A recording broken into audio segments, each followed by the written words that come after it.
My general feeling of Moco is that I'm really enjoying this game. I think that's obvious given the fact I'm level 104 at the time of recording this video. I've completed every rift and dojo, all dojos in under 1 minute, and every rift in under 2 minutes. So I think it's fair to say I've gathered a good understanding of Moco as it is now. So I'm going to be sharing my 100% honest review of the game. So first up, I'm going to be talking about the PvE. And the PvE experience in Moco is what I enjoy the most. But we will also be talking about the PvP later in the video, so don't worry about that. So starting off with the worlds and this side of the PvE, I just want to talk about the graphics first, which look awesome in my humble opinion. I think they've nailed it in the graphics department. Not just for the worlds, but for the weapons and cosmetics as well. My only real issue with the worlds is that they're either too small or there are just too many monsters in certain parts of certain worlds. For example, I may have a daily job to complete that is kill 10 knights on a certain world. I'll jump into that world to complete said mission and I'll repeatedly die due to a ton of monsters being aggroed. Then depending on what world you're on, you can have charges charging at you, the mini-boss spitting fire at you, and everything else, and you just cannot avoid some of it. Sometimes it makes things hard and unenjoyable to do things on your own. Now it's a piece of cake if you join a world and there is a big wolf pack running around, and by wolf pack I mean a big group of players killing everything in sight, but I just don't think I should have to rely on other players being on the map in a wolf pack to complete some of the daily jobs. Yes, I could run a toothpick and shoe build to survive way more, but I would have no damage output to kill the monsters. So I actually use this build, which is a pretty heavy defense build with some damage output, but I still die frequently on worlds trying to do things on my own. One idea I had here was to have some sort of aggro meter, something along the lines of depending on how many monsters you kill, the aggro meter will fill up. The more the aggro meter fills up, the more monsters are likely to attack you. I think this would be a nice balance of being able to jump into a world and farm your missions on your own without being completely overrun by monsters at times. For the players who run around in the wolf pack, obviously their aggro meter will fill quickly, so everything will attack them and they can farm monsters just like they would in their wolf pack. This was actually the main reason why I love the squid blades. They made farming daily jobs on worlds much easier. Rip squid blades. Another small issue I faced in the world is during the events like kill chaos jumpers. You need to kill these to gain XP from your patient hunter quests, but the issue I assume was that they would spawn on your minimap, and by the time you got there, another player would have killed it. This happens all the time, so I'd like to suggest that 10 seconds before the event monster spawns on the map, this would be indicated by a grey dot on the minimap, so you know the general vicinity they would spawn in, and this will give you a little extra time to get to that location to stand a better chance of killing it, so it can help towards completing your patient hunter missions. I'll also talk about the daily XP cap here while we're talking about the PvP side of things. Yeah, I can't work out why this is a thing in the game. I don't know why they can't remove the cap and just let players play away and level up as much as they want. For example, if I jump into the final world we have in Moco during an overcharge event, I can complete my daily XP in 30 minutes. After that, I can't really acquire XP to level up. I fear this is going to turn a lot of players off and make them stop playing. Like I said, I honestly don't know why this is a thing in the game. Maybe the team just try to do us a solid so we actually go out and touch grass more often. Or maybe it's going to just be like this during the first chapter while the team works away preparing chapter 2 for us. Who knows, but I think this needs removing or adjusting from a personal standpoint going forward. Moving on to one of my favourite parts of PvE is the dojos. I absolutely love these, and trying to figure everything out on how to beat them, then trying to figure everything out and beating them all in under 1 minute. I had an absolute blast with these. Apart from Help and Anne's nightmare sub 1 minute, and I really don't want to talk about that ever again. Regarding these, I don't have any issues here. However, I'd love to see more player info regarding each dojo. For example, how many times I've attempted that dojo, and also dojo leaderboards. I think leaderboards would be great for players wanting to grind to be on the leaderboards, showing the 10 players who have completed it the fastest from 1st to 10th. However, they will need to be split into different categories for each dojo minimum level requirement and above. What I mean by this, for example, let's take the basics dojo and the dojo heavy hitting. You would need a leaderboard for levels 1 to 30 and then a leaderboard for elite hunters. I'd suggest this way so the players that are not elite hunter and beyond can still have fun trying to top the leaderboard.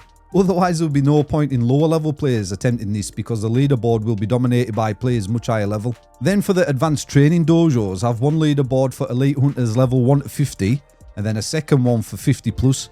Something along those lines. Like I said, it would give lower level players chance to grind leaderboards as they level up for something extra to do in the game. Moving on to rifts, again another aspect of Moco I really love and where I think the game really shines. I love streaming rift runs and getting a team together and working together to try and beat rifts in certain times, and I really think these will be a big part of the game going forward, or at least I hope so, because in my opinion there's great potential here. For example, I'd love to see a mega rift where you can do a 6, 8 or even 12 man rift that are super difficult to complete.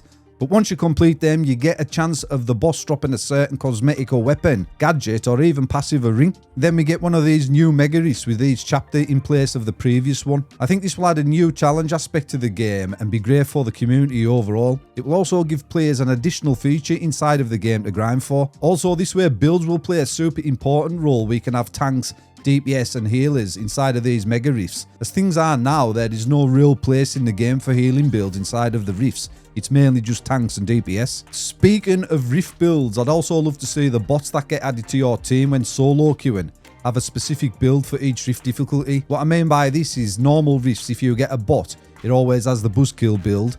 For hard rifts, it always has a certain portal build, and the same for nightmare rifts. I think this will help players get things completed if they can get a full 4-player team together. At least they know if they get a bot, they will know what build it's going to have, and they can adjust accordingly. And there's nothing worse than solo queuing into a rift with a toothpick and shield tank build, and then a bot gets added to your team and they also have a toothpick and shield tank build as well. I'd also like to see leaderboards for each rift, just like I explained with the Dojo leaderboards too. I think this would be fun and add another great competitive feature to the game, and then we can see who completed each rift in the quickest time. Also, just some quick quality of life changes regarding rifts. I'd love to see a vote to restart rift function. This would be super helpful for people trying to complete rifts in a specific time, instead of letting the monsters kill them to force the restart. A copy build function from the lobby would be cool too, just to save you going back to your apartment and equipping everything a certain player is wearing in your lobby. Also, some sort of queue with same team function would be helpful. For example, if you jump into a rift on your own and you get a half decent team, once you complete the rift with your given team, you could vote to stick as a team and move on to the next rift, or even be placed in a lobby together to select a certain rift. This again would be helpful for players who can't get a team of 4 to complete rifts and would save them re-queuing and potentially get worse players or even bots in their team. Also, it's kind of cool for making new friends. It's one of the issues I've heard the most as a content creator, people coming into my streams and saying they're struggling to complete rifts with random players and bots. Who knows, as the player base grows, this might not be much of a problem. That's the PvP aspects covered. Now for PvP. Oh, PvP. Now, I've not played much PvP because I simply don't have fun there. The number one reason for me personally is the targeting system in the game. There have been times I've been fighting another player and a monster or another player has came into my radius and my aim has switched targets and automatically locked onto the other player or monster, and it's resulted in me dying or the player I was originally fighting getting away. I kind of get the feeling PvP doesn't know what it wants to be because it's a mix of PvE and PvP. I really think they should remove the monsters and just have it solely PvP. I also think that the targeting controls need to be more like Brawl Stars, giving you more control on your aim and who you are targeting.